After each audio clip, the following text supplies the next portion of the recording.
I have on the line Mayor Adam Paul from the city of Ellisville. Mayor, how are you? Good. How are you, sir? I'm doing fine. Thanks for giving us a little bit of time today. No worries. You know, our kids are swimming together now. Do you know that? Right up at the Ellisville swimming pool. Yes. We have a swim meet this evening, I believe. Absolutely. Yeah. Go Waves. So anyway, Gators? Waves. I don't know what the name of it is. Am I a bad dad? Sorry about that. Anyway, last night in the city of Ellisville, you guys did something that I have a great deal of respect for.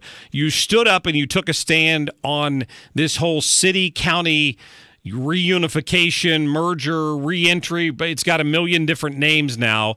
So tell my listeners what you did. Well, we instead of sitting on our hands and dying on our hands, we essentially passed a referendum or a ballot measure, a non-binding ballot measure, for either November or April's ballot. And what that does is it gives our residents a voice in the matter, and especially because of all the chiming and the talk coming from senior leadership in Jefferson City, talking about how they want to make this a priority for the 2018 legislative session. That was a big concern of mine because obviously Rex Sinkfield is behind the Better Together study. He's funding it, and Rex is obviously a billionaire mega donor. And the residents. It doesn't matter if you're from North County, South County, West County, Republican or Democrat. This is a nonpartisan issue, and the residents in the county, and I also even believe in the city. They're vehemently opposed to any form of merger or any form of reentry at this time. And this study that Rex is funding called Better Together, it's supposed to be a fair and unbiased study. It's actually it's got an agenda, and it's not sanctioned by any government entity. This study that they did, but saying that there's all these inefficiencies in the county and the city, and that we'd be obviously better together. It's a foregone conclusion. And it's obviously because Rex wants to eliminate the 1% earnings tax in the city, and he also wants to privatize the St. Louis Lambert Airport. So at the end of the day, what we did is instead of sitting on our hands, we passed the measure to put two ballot measures on our ballot. The first being, are you in favor of a full merger? And the second one is, are you in favor of St. Louis City becoming the 90th municipality? And I think that what that does is gives our residents a voice. Again, like I said, this is a nonpartisan issue, and people vehemently oppose entering any form of relationship with the city right now because the city is in financial ruin. It's falling into bed. I'm sorry. I think you've worded that properly with those ballot issues because you're not asking a biased question. It's would you support this or would you support this? And you're either going to get a yes or no answer on one of those two. And I think it's important to be able, when that vote's over, to be able to look at it. And I suspect you're right. I think people are going to be overwhelmingly opposed to both of those ideas, so that going forward, you don't have to just go say, "Hey, I took a poll of my residents, and I think most of them are against this." You're going to have something in writing. I wish every municipality in the county would do that. Yes, and that's the plan. I suspect that several other municipalities will fall on board with the same measures. But at the end of the day, the biggest concern is if state legislators and leadership on both sides have accepted large campaign contributions from Rex Sinkfield, and Ron Richards actually slipped up and made the comment that that's going to be his biggest item to attack in the 2018 legislative session. The biggest issue is if they legislate it in Jeff City, so you have outside politicians and pay-to-play politicians are going to be making decisions on St. Louis, the future of St. Louis. But the biggest problem, Mark, is the fact that if they put it on a statewide ballot, right now it fails miserably. In the city and in the county, I believe they both fail miserably. And the Missouri Constitution states right now that it's the vote of the city and the county residents. However, this is the big however, is if they put it on a statewide ballot and use Better Together's, facts, findings, conclusions of which, by the way, isn't a true, fair, and independent and unbiased tribunal. It's a lynch mob. It's right. Better Together is funded by a billionaire to reduce his taxes and essentially raise ours. Okay, so if they put it on a statewide ballot, you have people in Kansas City and people in Joplin dictating the future of St. Louis, and it's a shotgun wedding, and it's not a remarriage; it's a shotgun wedding. So that's the biggest fear, and ultimately, these non-binding measures, if municipalities get on board and start passing these, they'll have a claim to say, hey, our residents are vehemently opposed to this.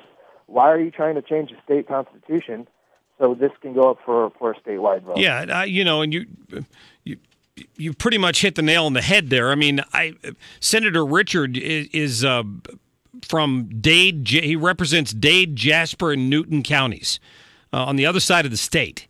And I just don't understand. It mystifies me. I know that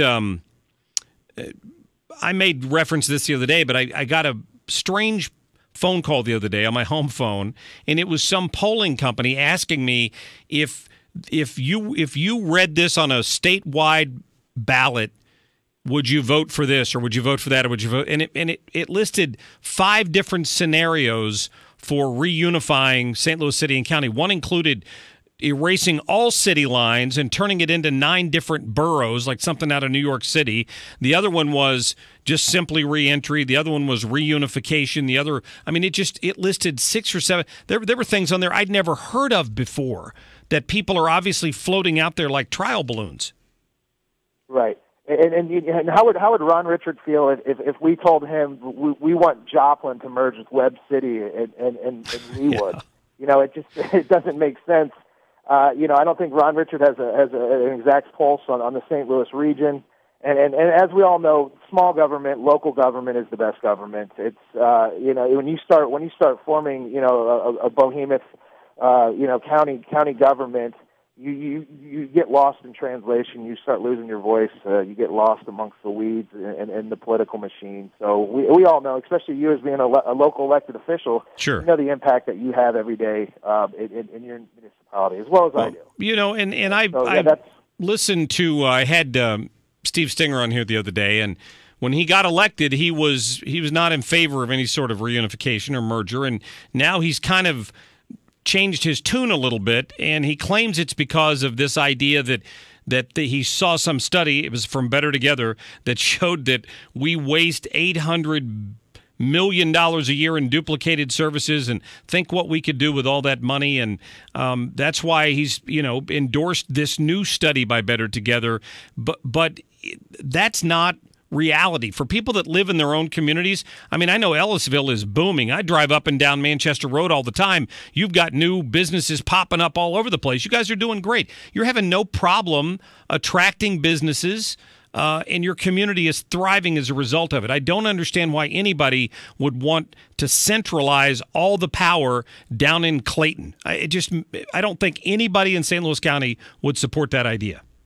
Well, and the report that they gave that said that as a region, the government spend $1,809 a year per capita delivering services.